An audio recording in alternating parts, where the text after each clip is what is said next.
নীলাকে জোর করে খাটে ফেলে দিল জামশেদ। তারপর এক এক করে তার শরীরের কাপড় চোপড় যেমন প্রথমে টেনে শাড়িটা খুলে ফেলল।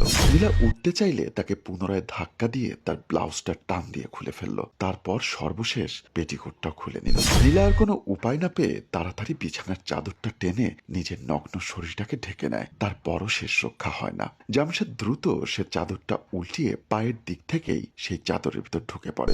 চাদরের মধ্যে প্রবেশ করে নীলার নগ্ন শরীরটা নিয়ে খেলতে শুরু করে। মেয়েটা যত নিজেকে বাঁচানোর চেষ্টা করে, জামশেদ তত বেশি তাকে আঁকড়ে ধরে এবং তার শরীরের বিভিন্ন সংবেদনশীল জায়গায় স্পর্শ করতে থাকে। শারীরিক উত্তেজনা সহ্য করতে না পেরে অবশেষে নীলা জামশেদের কাছে তার দেহটা বিলিয়ে দিতে বাধ্য হয়, আর জোর করে নয়। এবার চলছে দুজনের কামনা বাসনার আদান প্রদান। শারীরিক উত্তেজনা ফুরিয়ে আসার পর নীলা যখন ক্লান্ত দেহ নিয়ে শুয়ে আছে, তখন জামশেদ বলে উঠল, জান, খুব বেশি ব্যথা পেয়েছো? একজন শোকের মুখে এই সংলাপটা মানায় না। আমি তোমাকে করতে চাইনি, আমি বাধ্য হয়েছি তোমার করতে। আমি আপনার ওই নোংরা মুখে আর কিছুই শুনতে চাই না। আর আপনি যা চেয়েছেন তা তো পেয়েছেন, এখন আমাকে যেতে দিন। কথা বলে বিছানা ছেড়ে উঠতে চায় নীলা, কিন্তু উঠতে পারে না। ঠাস করে বিছানায় পড়ে যায়। যাবেই না বা কেন? পুরো শরীর তার ব্যথা হয়ে গেছে। আর কাল থেকে মেয়েটি কিছুই খায়নি, তার উপর এই অমানুষটা ওকে এতটা নির্যাতন করেছে। নীলা পড়ে যাওয়াতে আরো ব্যথা পায়। এটা দেখে জামশেদ ওকে ধরে বলে, তুমি এত ছটফট করছো কেন? ব্যথা পাবে তো, এমনিতেই অনেক ব্যথা পেয়েছো। আমি তোমাকে বারবার বলছিলাম আমাকে বাধা দিও না, শোনোনি, তাই তো ব্যথা পেয়েছো। আসুন ওদের পরিচয়টা করিয়ে দেই। জামশেদ চৌধুরী, উনি হচ্ছে ঢাকার টপ ব্যবসায়ী জামান চৌধুরীর একমাত্র ছেলে, কিন্তু সে দেশে থাকে না, বিদেশ থাকে। কাল সকালে ফিরেছে, কারণটা একটু পরে জানতে পারবেন। আর যে মেয়েটাকে দেখতে পাচ্ছেন, ওর নাম নীলিমা আহমেদ নীলা। তার একটা ভাই আছে, তার নাম রফিক আহমেদ। রফিক আর জামশেদ দুজনেই ব্যবসায়ী। তাদের মধ্যে একসময় খুব ভালো বন্ধুত্ব ছিল, কিন্তু এখন তা প্রচন্ড শত্রুতে রূপান্তরিত হয়েছে। নীলার ভাই জামশেদের কাছ থেকে লুকিয়েই নীলাকে বিয়ে দিতে চেয়েছিল, কিন্তু জামশেদের মা তা জানতে পারে। সে দ্রুত তার ছেলেকে ফোন করে দেশে নিয়ে আসে এবং তার হুকুমেই নীলাকে জামশেদ তুলে নিয়ে আসে। নীলা পার্লারে প্রবেশ করছিল, এমন সময় পেছন থেকে শুনতে পায়, ও মাই ডিয়ার, শুনলাম তুমি নাকি বিয়ে করছো আমাকে না জানিয়ে। নীলা পরিচিত কণ্ঠ শুনে পেছন ফিরে তাকায়, দেখে সেই ওর অপছন্দের মানুষটা। নীলা তো ভেবেছিল 3 বছর আগেই তার থেকে মুক্তি পেয়েছে, কিন্তু সেই মানুষটি আবার ওর সামনে। কি হলো, কথা বলছো না যে? এই বলে নীলার দিকে অগ্রসর হতে থাকে। নীলা অবস্থা বেগতিক দেখে ছুটে পালাতে চায়, কিন্তু জামশেদের হাত থেকে পালানো অত সহজ নয়। সে জোর করে তাকে কাঁধে তুলে নেয়। জামশেদ নীলার জন্য খাবার নিয়ে আসে আর বলে, এত রাগ করা ভালো না জান, নাও খাবারটা খেয়ে নাও। নীলা রাগ করে বলে, না, প্রশ্নই আসে না, আমি আপনার হাতের খাবার খাবো ভাবলেন কি করে? দেখো নীলা, আমি তোমাকে ভালোভাবে বলছি, খাবারটা খেয়ে নাও, আমার মাথাটা আবার গরম করে দিও না। বলছি তো খাবো না, খাবো না, খাবো না।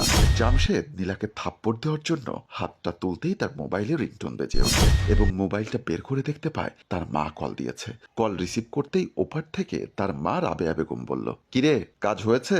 হ্যাঁ মা, হয়েছে, রাবেয়া বেগম বলল। ঠিক আছে, এবার তাহলে মেয়েটাকে ছেড়ে দিয়ে চলে আয়। কিন্তু মা, কোনো কিন্তু নয়, আমি যা বলছি তাই কর। এই বলে তিনি কলটি কেটে দিলেন। জামশেদ শৈশব থেকেই কখনোই তার মায়ের অবাধ্য হয়নি, আর আজও তার মায়ের কথাতেই সে নীলার এত বড় সর্বনাশটা করলো। সে ভেবে পাচ্ছে না কেন তার মা একজন নারী হয়ে আর একটা মেয়ের জীবন নষ্ট করার জন্য তাকে প্রেসার দিচ্ছে। সে সিদ্ধান্ত নিল বাসায় গিয়ে তার মায়ের কাছে অবশ্যই এই বিষয়টা জানতে চাইবে। এবার সে নীলার দিকে ফিরে নীলাকে বলল, আচ্ছা আমি চললাম, হোটেল ভাড়া দেওয়া হয়ে গেছে, তুমি চাইলে এখন চলে যেতে পারো। আর যদি চাও বিশ্রাম নিবে, সেটাও নিতে পারো। আমি যাবার সময় ম্যানেজার সাহেবকে বলে যাব। এই বলে সে উঠতে যাবে, এমন সময় নীলা তার হাত ধরে টান দিয়ে তাকে থামালো এবং দাঁড়িয়ে তার মুখোমুখি হয়ে বলল, আমি তো তোমাকে পুরুষ মানুষ মনে করেছিলাম, এখন তো দেখছি তুমি একটা কাপুরুষ। আমার জীবনটা এভাবে ধ্বংস করে দিয়ে চোরের মতো পালিয়ে যাচ্ছ। জামশেদ অবাক হয়ে তার দিকে কিছুক্ষণ তাকিয়ে রইল, তারপর বলল, তুমি কি বলতে চাচ্ছ? আমি তো কিছুই বুঝতে পারছি না। চলো। কোথায়? কাজী অফিসে। কাজী অফিসে কেন? কেন আবার? আমরা এক্ষুনি বিয়ে করব। না, আমি আমার মায়ের অনুমতি ছাড়া তোমাকে বিয়ে করতে পারবো না। মায়ের অনুমতি নিয়ে ধর্ষণ করতে পেরেছো, এখন বিয়ে কেন করতে পারবে না? মানে তুমি কি বোঝাতে চাচ্ছ?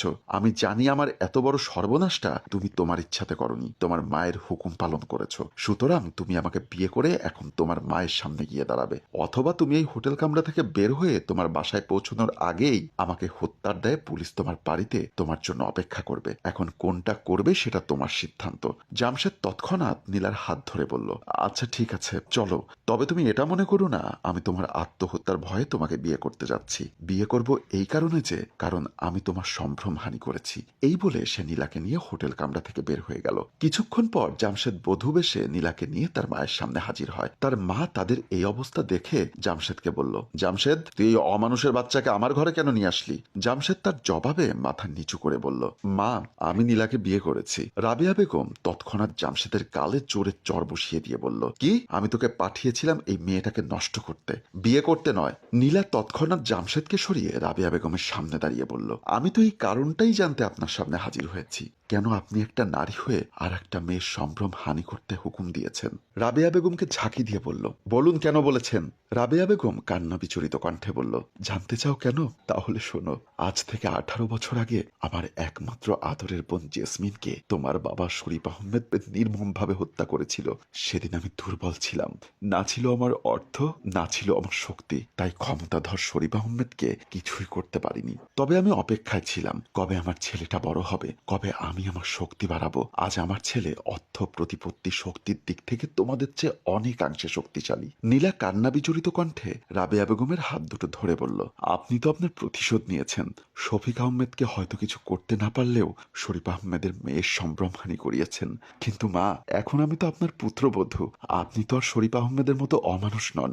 আপনি আমাকে কিভাবে ফিরিয়ে দিবেন বলেন? রাবেয়া বেগম আর নিজেকে শক্ত রাখতে পারলেন না, ডুকরে কেঁদে উঠলেন। নীলাকে জড়িয়ে ধরে বললেন, মারে আমাকে ক্ষমা করে দিস, আমি তোর সাথে অনেক বড় অন্যায় করেছি।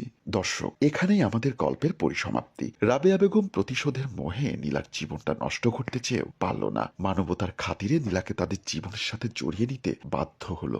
গল্পটা যদি ভালো লেগে থাকে তাহলে অবশ্যই লাইক, কমেন্টস এবং শেয়ার করে আমাদের সাথেই থাকুন। ধন্যবাদ সবাইকে। গল্পটির রচনা ও পরিচালনায় রেজাউল কবির চৌধুরী, প্রযোজনায় FA নয়ন চৌধুরী।